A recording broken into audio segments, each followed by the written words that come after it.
Right, moving on to United, because you love us talking about United all the time. So we're just moving on to United about the new structure. So a lot of fans are getting like a bit like too bit giddy. Yeah, a bit away, giddy. Maybe. Bit giddy about it all, but obviously it's going to take time.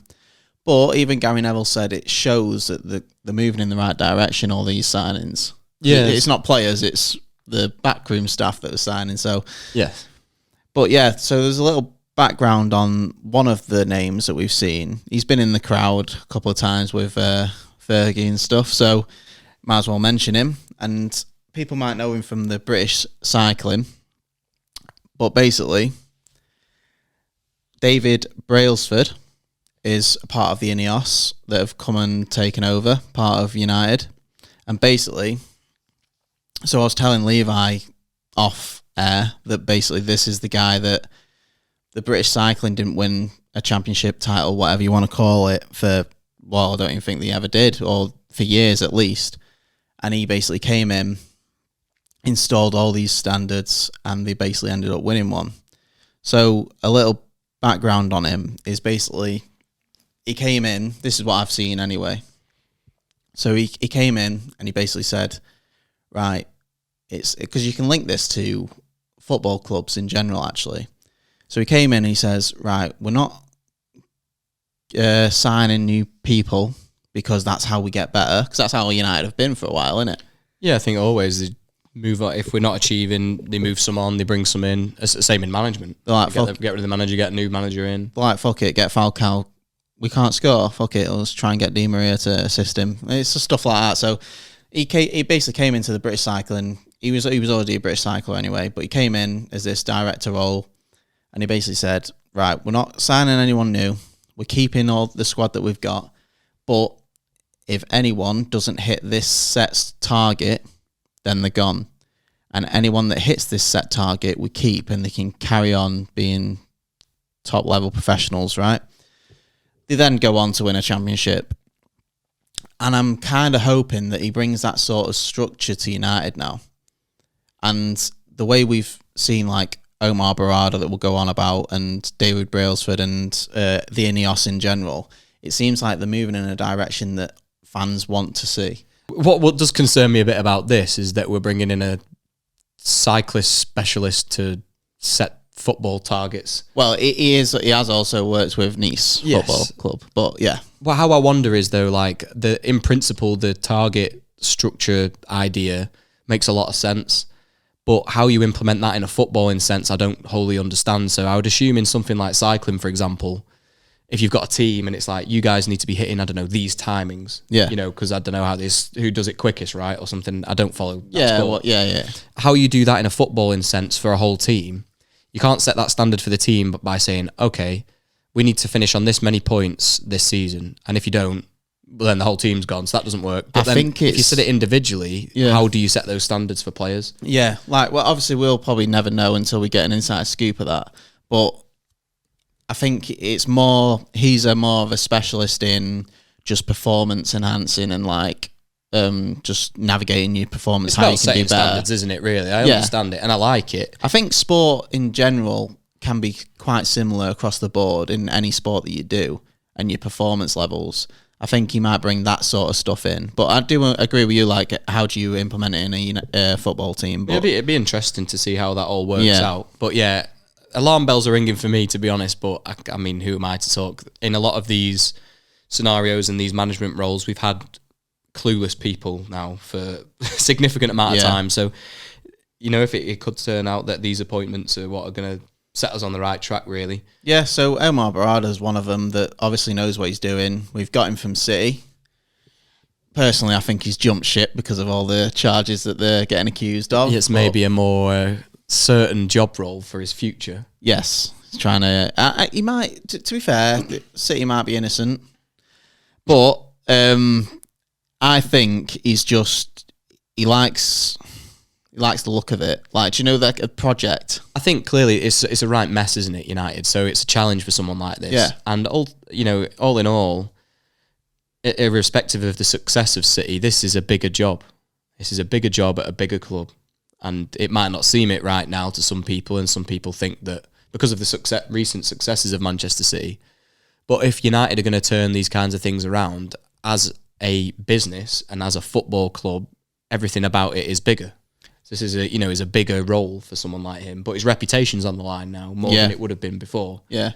What I would say about him, and I know this is in a slight different role, is I like the things I've seen. I like the videos that have been shared around online about what he's saying. But this guy's, the way he's talking about things reminds me a lot of Ralph Rangnick. And I've got no problem with Ralph Rangnick. I think as a manager, he was always going to be in above his head and it was going to be difficult. But the things he said about the club were all true and accurate.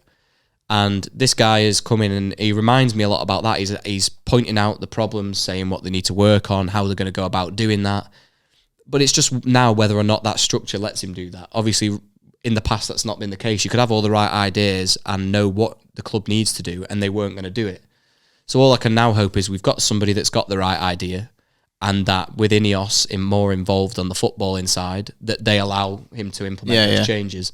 And then I think we will have success, even if it just takes time. That's fine. Yeah. But as long as we're on the right track, that's the main thing. If you can see improvement in the backstage and stuff, I think you can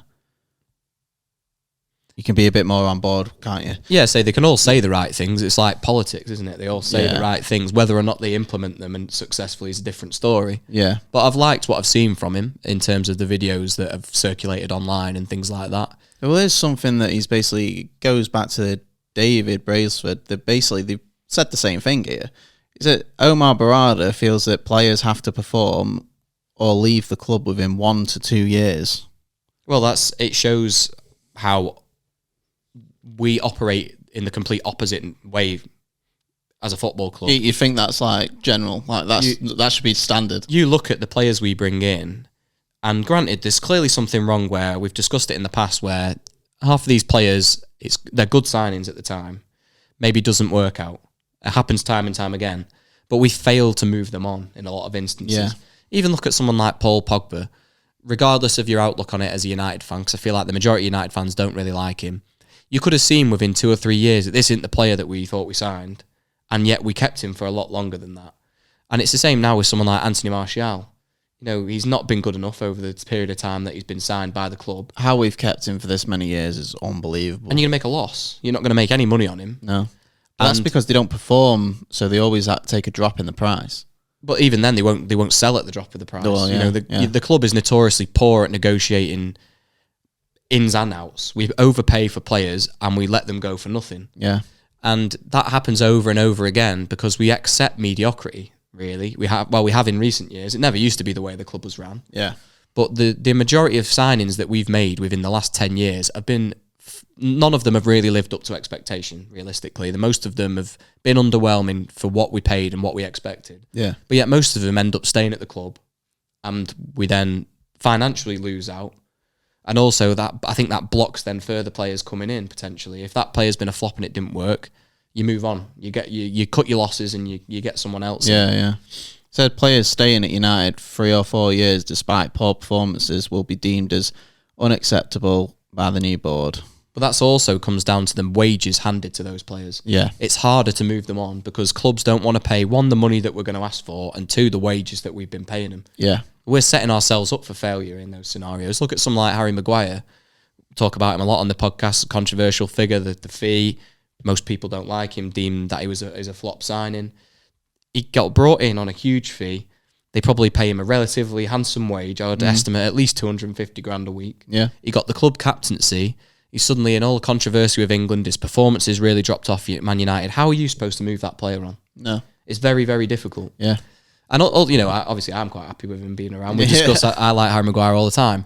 But you've backed yourself into a corner because somebody might take a punt on Harry Maguire, but not for 250 grand a week. It's like the Casemiro situation. We signed him on a big contract. Who's going to come in and take him? Yeah, not many people, not many clubs. And look at like Jadon Sancho as well. All right, Jadon Sancho's quite young. You'd still say you're going to have to make a loss on him because you signed him for big money. He's on a big contract. The manager's outed him. He's had this problem. He's gone on loan. Even if he absolutely plays a blinder at Dortmund between now and the end of the season, we will make a loss on that player. Yeah. There's absolutely no way that you get the money you paid for him. Another thing is, if you're offering players too much money, you get the feeling in the back of your head anyway that, they're just coming for the money anyway. Yeah, for sure. There'll be a lot of it. Look at someone like Casemiro, right? He's won it all. He's got 5 Premier League medals. Oh, I'm sure he's telling the truth, saying like, they love United as a club and everything. Varane said the same thing. I'm sure they're telling the truth about that. But there's no way they would have come if they didn't get this handsome contract that we offered. No, because look, we're not winning trophies. No. We're not competing for the league, which is what they're used to in the clubs that they played before. And people are saying, United still has that pull. United still has that pull. It doesn't. It's the money. The money talks. Retirement home. Well, yeah, hopefully it's a step in the right direction. It's a very difficult one to weigh up at this point. I've seen it in the past where not structural changes, but management changes. The manager comes in and I like this. I like what they're doing. For a year, and then... it never tends to work out long term. So I think they're attacking this from a different angle now with INEOS involved, bringing in their own people behind the scenes to set targets, set standards. It's clearly a step in the right direction.